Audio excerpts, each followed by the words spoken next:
So first of all, good afternoon, everybody. Good afternoon. And welcome. I'm glad that you were able to join us late in the day at a busy time of semester. I was asked by Kathleen Wilson, the new incoming president of the Humanities Institute, if she couldn't be here today, and sent her greetings and asked me to give you a few words of welcome. So welcome everybody to the Humanities Institute, and also to give you a little bit of just context that this particular program that you're hearing today is part of a larger series that we've been involved with, myself as well as some colleagues in English and sustainability studies and other parts of the university, to pull together this series called Humanities for the Environment that we hope to have as an ongoing initiative. And Greta is joining us today to talk about gender justice and climate change, making the connections. And upcoming, we have a session with Marc Lanier, who is coming from the University of Syracuse. And he is a very interesting scholar who works in the history of cartography. And he'll be here on April 4th, giving a lecture at 1 o'clock next door in the lecture hall, looking at changing ways in which the coastline has been interpreted from Columbus to Hurricane Sandy, he says, and sort of how that's reflected in cartography. And before that, it's not on the poster, but I invite you all at 11 o'clock that morning, right in here, we're going to have a more intimate gathering with him talking about an earlier book he wrote called How Maps Lie. And actually the way in which different kinds of spatial configurations and interpretations can be used to different ends, whether it's between imperial powers or in policy issues. And then last but not least, Jesse O'Taylor will be here on Thursday, April 17th, looking at carbon footprints. And he also does some very interesting work looking at relationships between bodies and ecological environments. These posters are up all over, and there are a few here on the side, so please do join us for some of these other events. And I guess Sophie's going to do the honors here. Thank you. Thanks. Okay, maybe I'll just stand here. So it's my pleasure to introduce Professor Gaard, who will speak today on the connections between gender justice and climate justice. Greta Gaard is a professor of English at the University of Wisconsin, River Falls, and a community member faculty of women's studies at the Metropolitan State University in St. Paul, Minnesota. Professor Gaard embodies the term scholar activist. She co-founded the Minnesota Green Party in 1993 and worked within the U.S. Green Movement for a decade. Her wide-ranging scholarship embodies careful thought and offers solid interventions in a diverse body of eco-critical discourses. Professor Gaard's publications include Ecological Politics, Ecofeminists and the Greens, Nature of Home, Taking Root in a Place, and 2 video documentary productions, including Ecofeminism Now and Thinking Green, and both of these are available free on YouTube, for those of you who are interested. She's edited Ecofeminism, Women, Animals, Nature, and she's co-edited the anthologies Ecofeminist Literary Criticism, Theory, Interpretation, Pedagogy, and also International Perspectives in Feminist Eco-Criticism, which I have and I can't wait to read, where her chapter Interdependence Day gives a feminist eco-critical perspective on fireworks. In her many publications, Professor Gaard has critically theorized a wide range of issues, including eco-pedagogies of children's environmental literature, maternal profiling, interspecies justice, animal captivity, vegetarian ecofeminism, and the Washington State Olympic Pipeline. She wrote one of the first published essays examining the theme of queer ecofeminism, where she explores the intersection of ecofeminist and queer theories, arguing that a, quote, democratic ecological society must be a society that values sexual diversity and the erotic. In one section that I particularly like, Gaard claims Joan of Arc's burning at the stake as amongst the first transgender persecutions for the sin of wearing men's clothes. By moving past the parallel oppressions of queer and gender, Gaard argues that we, quote, must reconceptualize humans as equal participants in culture and in nature, enable us to explore the eroticism of reason and the unique rationality of the erotic. In her article, Ecofeminism Revisited, Rejecting Essentialism and Replacing Species in a Materialist Feminist Environmentalism, Gaard traces the comprehensive historic foundations of ecofeminism, calling history of ecofeminism, quote, very promising. She analyzes the lineage of the terms ecological feminism, feminist environmentalism, social ecofeminism, and critical feminist eco-socialism. It's a mouthful. Gaard marks the scholarship of a diverse set of authors such as Susan Griffin's Women in Nature, Mary Daly's Guy in Ecology, and the interventions of Ernesta King, Gloria Orenstein, Arasika Razek, Michael Zimmerman, Kate Soper, Ariel Sala, Stacey Alamo, and many, many more. Ultimately, Professor Gaard argues for an intersectional ecological feminist approach that dismantles the cultural boundaries of race, age, class, species, ability, and sexuality. One of my favorite first sentences in a scholarly article can be found in Gaard's eco-critical essay, Women, Water, Energy. It begins like this, quote, "Throughout the industrialized world today, one of our most intimate contacts with water occurs over the toilet." End quote. Thus prompting us to engage in the psychological paradigm shift essential to intervene in climate change. In this article, Gaard queries the potential of a water democracy by pointing out that there is no accounting system for the environment. She argues that the way in which we treat nature and how we treat each other are inseparably linked. She ends by calling for a cultural shift in the way we understand and live in the environment. Along those lines, I present to you her timely topic today at HISB, Gender Justice and Climate Justice. Greta Gaard.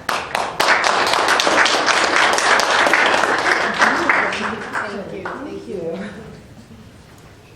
Also, we're going to have a reception next door afterwards with food and drink and things like that. Those of you who want to stay.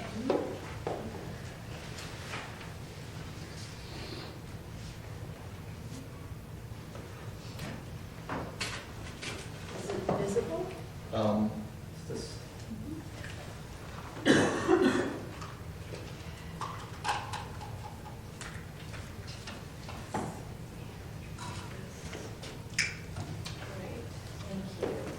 Thank you for coming. I changed my title about 5 times, and I think by the end of this, you'll see why. It's an attempt to be inclusive, and attempts to be inclusive end up wanting to name every part, not to assume that your issues are going to be included, and you're just supposed to trust me. So I had a hard time with the list, and then finally just went back to this one. So what I'm doing here is making some connections between how we look at climate change and a feminist perspective, basically. Feminists have done a lot of theorizing about justice. There is a wealth of literature.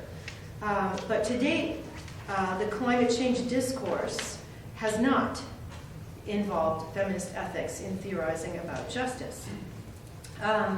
Feminist justice ethicists have critiqued the masculinist bias of traditional Western ethics for overvaluing reason and objectivity, for devaluing women's standpoints and women's work, and for thinking of justice as something that can be distributed, resources being distributed among different individuals with rights, rather than justice as something that emerges through relationships, which shape our identities and our responsibilities.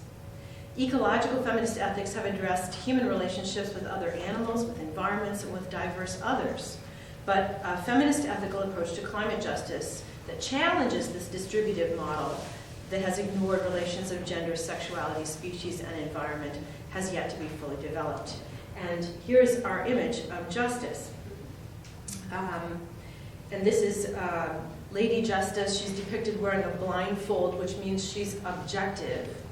She's holding scales to weigh competing claims in her right hand and the sword of reason in her left hand.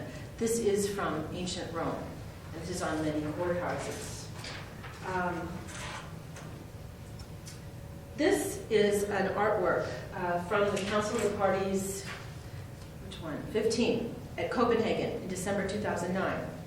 And this is titled, it's an obese Justitia, Western goddess of justice, riding on the back of an emaciated black man. In other artworks for the conference, a group of starving African male bodies was installed in a wide river. And this image of justice is captioned, "I'm sitting on the back of a man. He is sinking under the burden. I will do everything to help him, except to step down from his back." Allegedly, this is an artwork that references the heavy climate change burden carried by the global south and the climate debt owed by the over-consuming global north. But from a feminist perspective, the missing critique is that the genders are reversed. Women produce the majority of the world's food, yet the majority of the world's hungry are women and children, not men. And the overconsumption of the Earth's other inhabitants, plants, animals, and ecosystems, is not even visibly depicted. So, in this essay, in this presentation, I'm going to argue that climate change and first world overconsumption are produced by masculinist ideologies, and they will not be solved by masculinist technoscience approaches. And I'm going to propose a queer, feminist, post-humanist, climate justice perspective. Did I get everyone? Okay.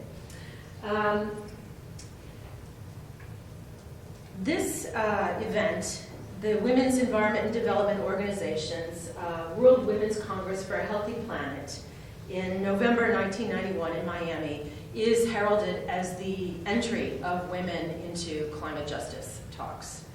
And the reason that we met there was to prepare Women's Agenda 21, the year before the United Nations Conference on Environment and Development to be held in Rio. So this conference drew 1,500 women from 83 countries. We heard from amazing speakers. I had 10 slides on this, now it's one slide. So, and there's a lot to say here, and you can go to the Women's Environment and Development Organization and see that. But while the leaders alleged that the resulting Women's Agenda 21 was built through a consensus process, for those of us sitting in attendance and listening to one elite speaker after another, it was not clear how our views shaped or even contributed to the process of agenda formation. Participatory democracy, long valued in grassroots ecofeminist tactics, was reduced to two dubious threads. We had breakout discussion groups, and then we were given a report card to take home and evaluate specific issues within our communities. We had no input into the shaping of the report card or the issues therein. So, along with other ecofeminists in attendance, I felt a mix of energy, dismay, and frustration at this introduction to what I called global liberal ecofeminism, which I felt was a contradiction in terms. Ecofeminism isn't liberal, but there it is. It was kind of a liberal ecofeminism, and the women leaders from many countries were valuable, but what they discussed was women's feminine gender roles and the way that we could influence decision makers, and the need to reform the present system rather than transform it. Or as Nestor King liked to say in those days, I don't want another piece of your rotten carcinogenic pie. And this was all introduced and capped with the essentializing motto, it's time for women to mother Earth, which puts the burden for climate justice back on women, those who are the most marginalized. And this is my friend, Lori Gruen, who is, or at various times, chair of Women and Gender Studies or chair of philosophy at Wesleyan University now. She's a full professor now, but at that time we were graduate students. And we looked much younger. Let's see. Despite these flaws, this was the entry, and UNCED's Agenda 21 did not really listen to us. And I'll give you 2 slides on that in a moment. What I want to do, this is the history section, is to just get you to the present. In the 80s and 90s, there was a real focus on women in development. And it was difficult to talk about bringing feminism and ecology together in the first world because it was seen as being sort of a white middle-class issue. And the way to approach feminism and ecology was to look at women in the South, women in the two-thirds world, because their struggles were more important and more immediate and more critical. And that was certainly true, and work did need to be done. So during that time, let's see, what should I say? In 1987, the World Commission on Environment and Development produced Our Common Future, which was organized by Grow Harlem and Frontland. And this report established the concept of sustainable development, which at the time, everyone I knew said, isn't that an oxymoron? Development, sustainability, how does that work? And they were like, no, it's going to go together. It's like, no, it's not.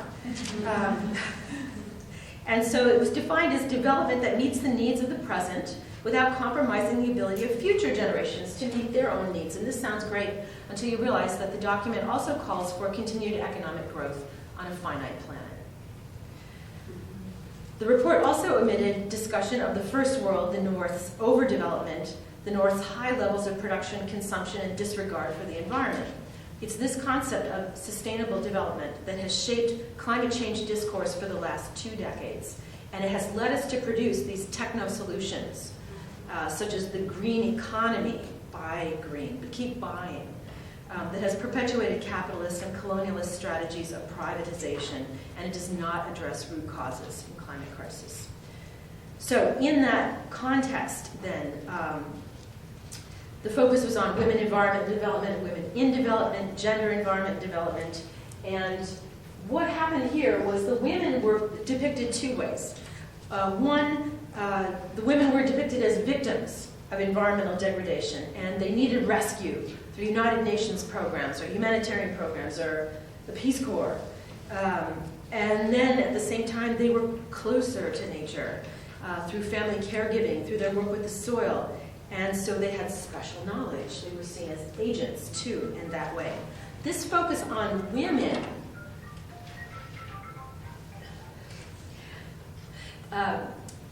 didn't look at the structures that were making women victims or special agents. They weren't looking at gender. So this shift from looking at women to looking at gender as a system that functions to place women in these marginalized roles is one of the most significant shifts in international feminist discourse.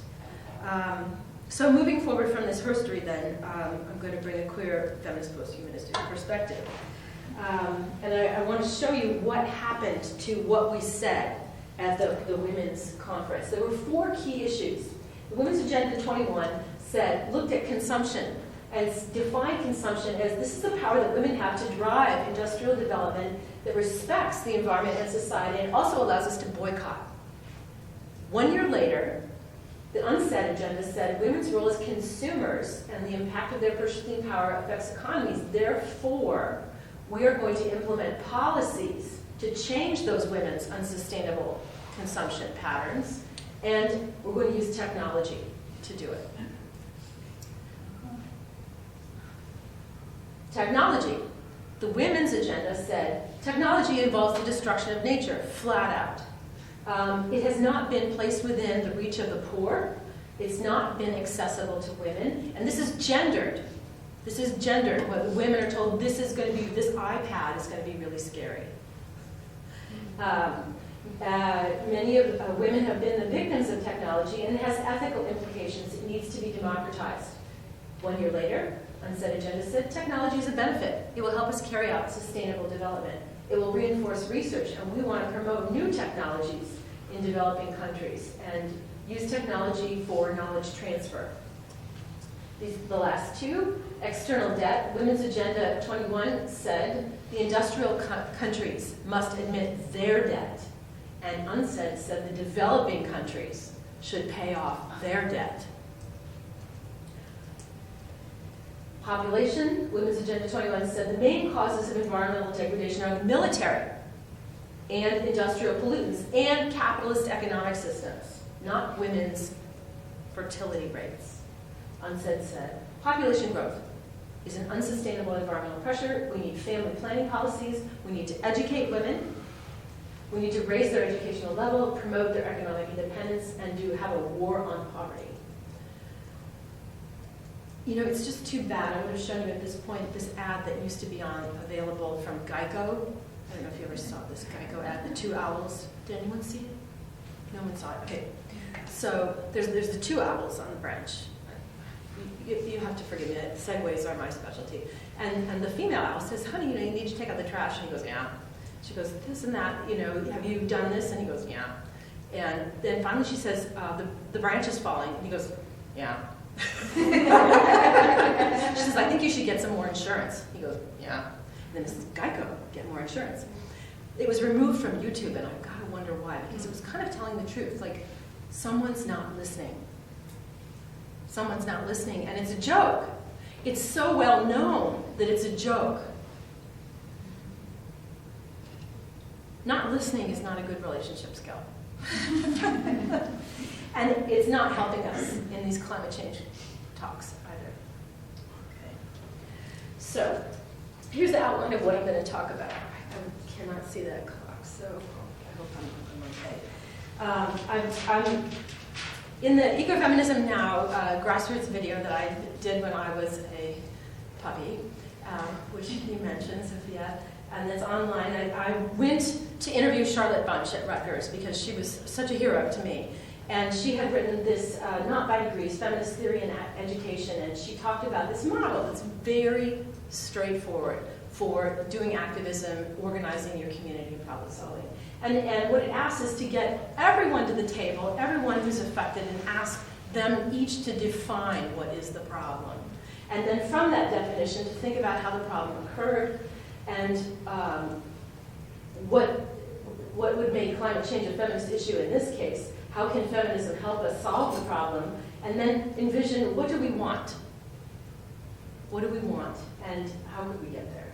So I'm going to go through that sort of step by step. So here's the problem, and I don't think I have to spend too much time talking to you about this. This is the famous hockey stick graph, and these are the facts of climate change.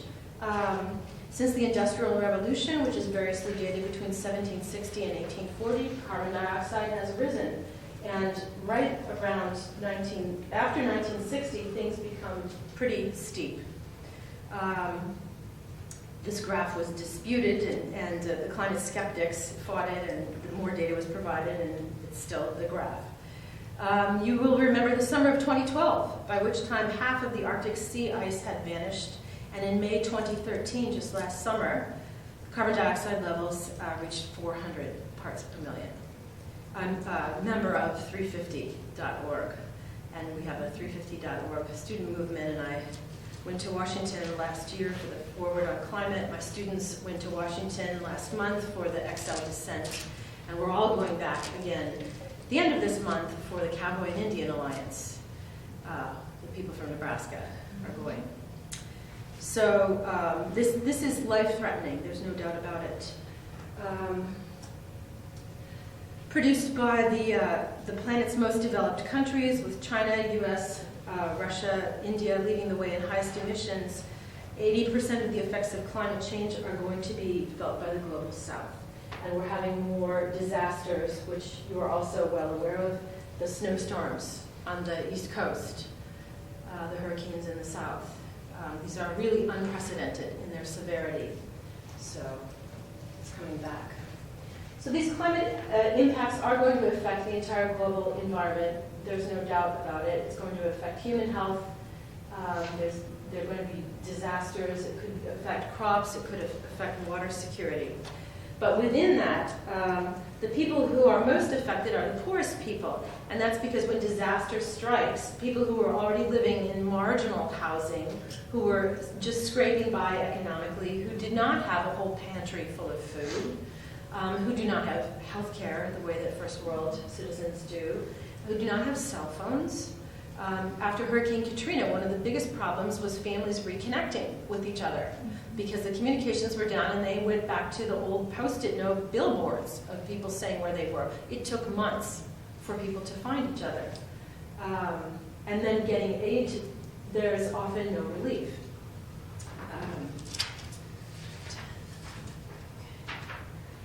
So, according to CARE, it's produced by the wealthy and suffered by the poor. And those with special burdens or vulnerabilities, which happen to be the marginalized groups, women, ethnic minorities, people living with HIV and AIDS, feel one more pressure that's fundamentally unjust, created by those with the high consumption lifestyles experienced by the poor. So CARE has looked at these gender inequities, which remain pervasive around the world. Of the 1.3 billion people living in the deepest levels of poverty, the majority are women, 70%. Women work 2/3 of the world's hours, produce half the world's food, and yet women earn only 10% of the world's income and own less than 2% of the world's property. Now, we live in a culture that has given us the myth of meritocracy, which says if you work really hard, if you work this hard, what are you going to get? You're going to get the house, you're going to get the food, you're going to get all the goods. So here you have women working this hard, and they're hardly getting anything. Why? These are the invisible barriers of gender. There's no other explanation. As I like to say, if there were an unimpeded correlation between hard work and earnings, women would be the world's highest earners. Instead, women and children are among the world's poorest, and they're on the front lines of climate change. So here are the gender and climate change connections. Women are more severely affected by climate change due to social roles, discrimination, and poverty. Women are underrepresented in decision-making about climate change, greenhouse gas emissions, and how to adapt or mitigate these effects. Climate change increases women's work. It increases women's caregiving work because women are the primary caregivers around the world. And it increases women's workloads. Shortfalls of water or wood or food mean women have to go farther to get these basic necessities. So, when there is a climate disaster, there is male out-migration. That is, the men leave the rural areas and go into the cities to try and earn cash, which will be sent back. That's the promise anyway. Sometimes it's sent back and sometimes it's not. But in any case, the woman is there left alone to do both jobs, fending the family, doing the children. So she has fewer resources then, and then when disasters come, it's even more difficult. Women and children are 14 times more likely to die in ecological disasters. And why is that? In the 1991 cyclone and flooded Bangladesh, 90% of the victims were women. And here are the reasons. Warning information was not sent out to women who were largely confined in their homes. It was in the urban parts of the town. Women are not trained to swim. It's a gendered activity, swimming. Women had caregiving responsibilities, which meant that women trying to escape the rising water were holding infants in one. I can never get past this. They were holding their babies in one hand and pulling their mothers with the other, while the husbands escaped alone. Something's wrong. Something's wrong with the gender system that says that's okay. I feel the crunch because I'm someone who has a child and a mother who both need caregiving. Okay. Then they were waiting in their houses because of risk of sexual assault. And so many of these mothers drown, and what happens is that it leaves their daughters exposed to trafficking at ages of 5, 6, 7, early marriage, sexual abuse. In May 2008, after Cyclone Nargis came ashore in Myanmar, women and girls were 61% of the 130,000 people dead. Okay. It's not just in the third world. It's in the third world and the first world. Let's talk about Hurricane Katrina. More women than men died in the 2003 European heat wave. During Hurricane Katrina in the U.S., African American women, the poorest population in that part of the country, faced the greatest obstacles to survival. But those who did survive were then faced with the likelihood of sexual assault. After Hurricane Katrina, rapes were reported by dozens of survivors. They were mentioned in news stories, but there was no discussion of rape support teams being included with the rescue teams. There was no mention of reproductive health services that should have been made available to women who had been raped. Moreover, the likely assaults on gay, lesbian, bisexual, and transgender queer persons also went unreported. So, time to talk about climate change homophobia. Climate change homophobia is evident in the media blackout of queer people in the wake of Hurricane Katrina, which hit land days before the annual queer festival in New Orleans, Southern Decadence. This celebration drew 125,000 partiers in 2003. The religious right quickly declared Hurricane Katrina as an example of God's wrath against homosexuals. So that New Orleans is the Sodom and Gomorrah, and God is punishing them for their gay populations. They said, thank God for Katrina to cleanse us from our gay population. It is hard to imagine queer people not facing harassment, discrimination, and violence during these events, given the fact that Louisiana, Alabama, and Mississippi lack any legal protections for queer people, and they would have been unsympathetic to these reports. Queer and transgendered people already live on the margins in most societies. They are denied rights of marriage and family life, denied health care coverage for partners and their children, denied housing, fair housing and employment rights, immigration, and more. Climate change exacerbates pressures on marginalized people, and homophobia infiltrates climate change discourse, distorting our analysis of climate change causes and solutions and placing a wedge between international activists. For example, First Worldwide People's Conference on Climate Change and Mother Earth was held in Cochabamba in April 2010. There, Bolivian President Evo Morales claimed that the presence of homosexual men around the world was a consequence of eating genetically modified chickens. Quote, "The chicken that we eat is chock full of feminine hormones, so when men eat these chickens, they deviate from themselves as men." This statement exemplifies a dangerous nexus of ignorance, speciesism, and homophobia. It conceals the workings of industrial agribusiness, and it simultaneously vilifies gay and transgendered persons as genetic deviants. Yet, in statements of climate justice to date, there is no mention of the integral need for queer climate justice, although all of our climates are gendered and sexualized, simultaneously material, cultural, and ecological. Okay, so how did this problem occur? That's a big question. I'm going to give it like 3 minutes, maybe. That's a whole issue.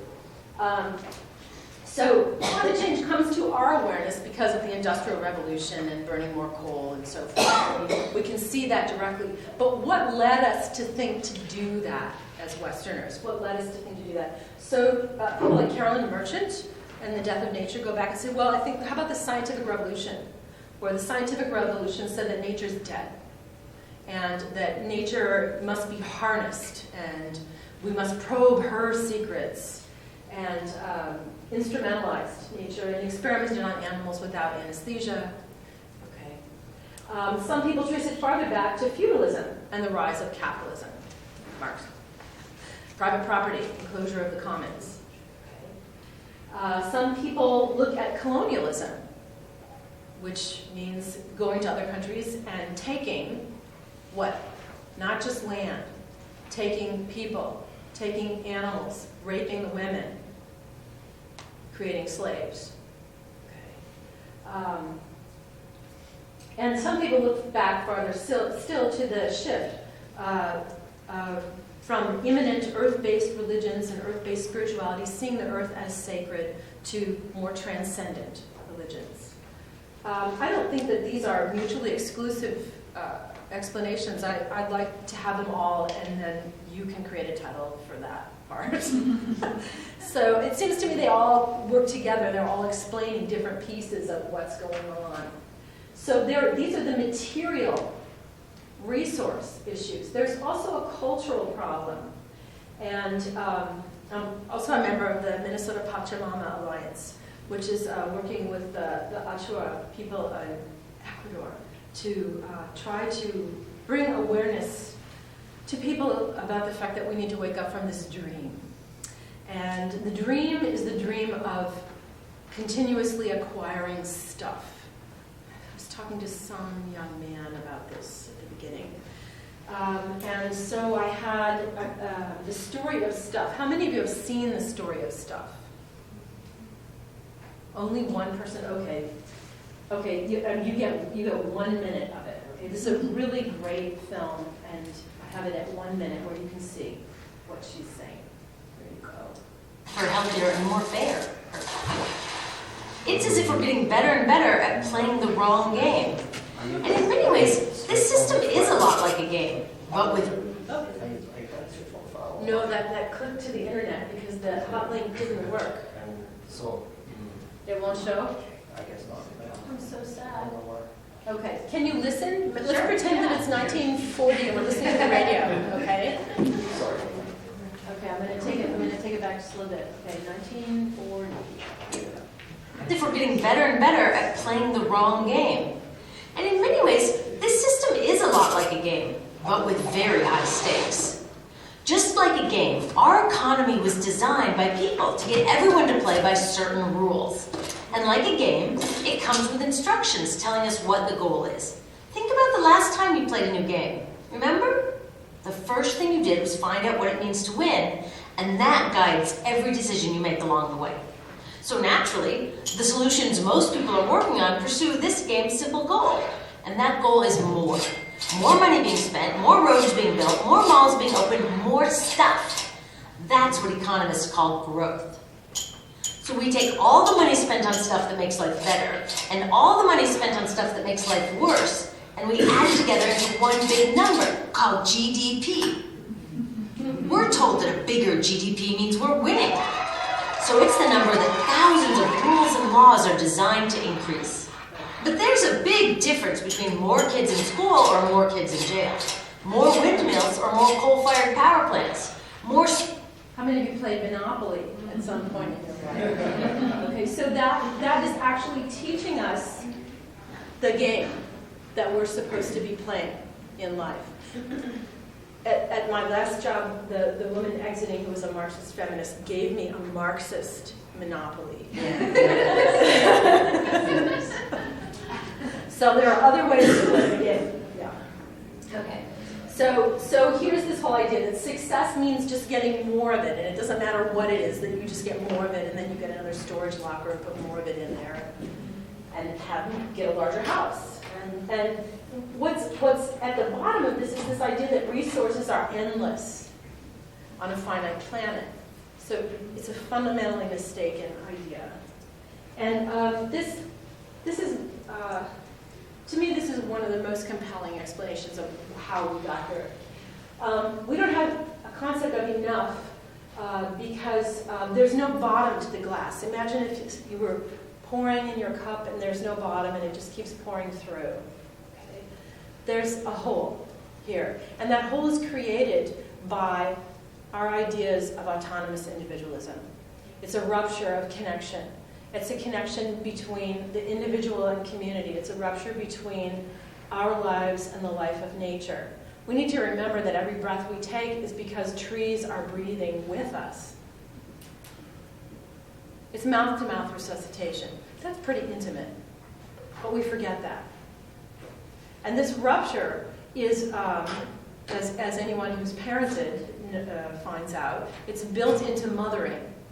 And it's, if possible, they will invade the womb to begin that rupture by showing the mother her child's heartbeat, or showing her the child on the screen, so that technology gets in there and mediates the connection right away. And then, of course, when your newborn's born, you're supposed to put them in a little box in another room with a monitor so you can hear them, rather than holding them close and sleeping with them and wearing them and chewing on them.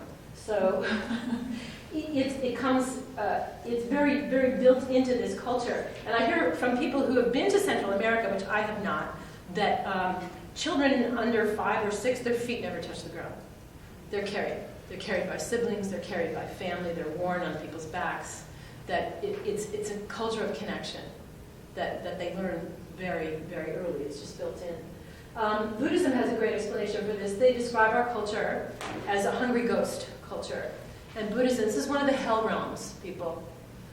The hungry ghosts have a pencil-thin neck. And they're very big, bloated bellies because they're so hungry, but they can't get what they need. And so they keep hungering and hungering. And our culture keeps hungering and hungering because we're looking for the wrong thing. We're looking for material objects, or success, or alcohol, or travel, accumulate travel, keep going, go, go, go, go, go, or do more, multitasking, do more. When what fills that hole is connection, community, connection to place. That's sense to spirit. It's very simple, but that's the last place we look. And so I thought I'd recommend this wonderful book. Chalice Glendinning and I corresponded in the early 90s. I have lots of letters from her. I think, even though she framed herself as deep ecology and I framed myself as ecofeminism, there's so much connection there. So this book is called My Name is Chalice, and I'm in recovery from Western civilization. And it's a very readable book. I strongly recommend it. So that's how we got here, ecopsychology. So what makes climate change a feminist issue? We've already looked at the unequal and gendered impacts of climate change on women, the two-thirds world, and communities of color. So here I want to talk about the limitations of climate science, the way that climate change impacts are blame shifted onto women, which you should be familiar with if you've ever heard the hurricanes being angry with us, or Mother Nature's angry, needs to be disciplined. The way that we omit information about food production and food justice, and the lack of democracy in climate change discussions, that all of these work together. Limits of climate science. Described largely from the perspective of the environmental sciences, climate change has been discussed as a scientific problem requiring technological and scientific solutions without transforming the ideologies and economies of domination, exploitation, and colonialism that we just covered. So it's a surface fix. So we've looked at all these different technologies, the reducing emissions from deforestation, forest degradation, Kyoto Protocol's clean development mechanism that encourages emissions trading without emissions stopping.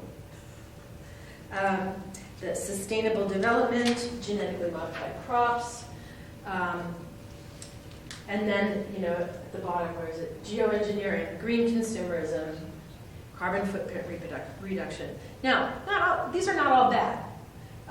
And we certainly do need renewable energy. We certainly do need carbon footprint reduction. But from a feminist perspective, the problem remains that at the highest levels of international discussion, climate change is still cast as a human crisis in which gender has no relevance, or it's just an add-on. And man is still supposed to mean everyone, which, if you've been following feminist communication theorists, feminist linguists, who covered this issue in 1970, but apparently people weren't listening. Okay. So the problem here also is that gender blind analysis leads to excluding data. And this data is crucial in solving climate change problems. The issues that women traditionally organize around, like environmental health, think about Lois Gibbs, habitats, livelihoods, these issues are marginalized by technoscience solutions that take center stage in climate change discussions and in the funding. Queer issues, like bullying in the schools. In Minnesota right now, teen suicide in Anoka, Michelle Bachman's district, is really high. And we're having Gay Day at the Capitol on Tuesday to try and get more legislation to prevent bullying in the schools. It's been recognized nationally as a problem. Okay, so I'm just saying, I live somewhere where this is implicated.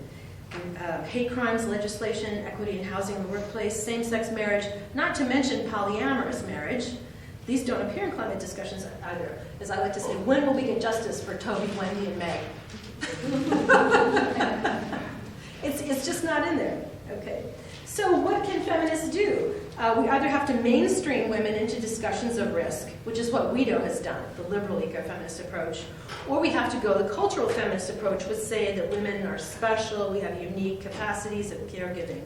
In either of these strategies, gender is restricted to the study of women, and feminist analyses of structural gender inequalities that compare women, men, and queers are not present. Okay. Population. Global hunger, industrial agriculture. Okay. Ever since Paul Ehrlich's The Population Bomb in 1968, overpopulation, primarily in the third world, has been placed at the root of environmental degradation. And there's arguments for targeting third world women with family planning packages. Population science has surfaced at the United Nations discussions in 1974, 1984, 1994. And the World Watch Institute in 2010 has advocated a population reduction approach. And although the ideas sound good, eliminating barriers to women's civic participation, improving schooling for children, making sure that girls get education, making sure everyone has reproductive health and family planning, on the cover of all their bulletins are black women. So it's really hard to think that they mean everyone when they keep targeting women in the third world. And so their argument, if you are a visual artist, their argument seems to be that climate change, if you're here experiencing climate change, then there should be less of you. Not that climate change is a problem, but then just don't be. And then you won't experience it. That's the argument, okay? So, the reason this doesn't work is that 80% of the world's population is indeed in the global south, but their technology and consumption patterns are very small. The other 20% of the world's population, the global north, is responsible for 80% of the greenhouse gas emissions. So even this kind of math is possible even for English majors. We can see it doesn't add up. It doesn't add up. We can't possibly blame the third world for climate change. Yet even in 2009, the Council of Parties in Copenhagen starts arguing for family planning. What's alarming about this is that they seem to understand the problem. I don't know if you have gated communities out here. There's a reason that they're gated, I think, and it's because the people inside know that they have too much stuff. And the idea of reducing third world population sort of implies that we understand that there's going to be severe climate change outcomes, and these are going to create climate refugees. And climate refugees are going to do whatever they need to do for their families to survive. And so the answer is increased militarism. And those arguments are being advanced as well, not changing our behaviors. Okay. So, in this context, then, Asian communities for reproductive justice have urged looking both ways, recognizing the intersections between climate justice and reproductive justice. And feminists have rejected these arguments about population.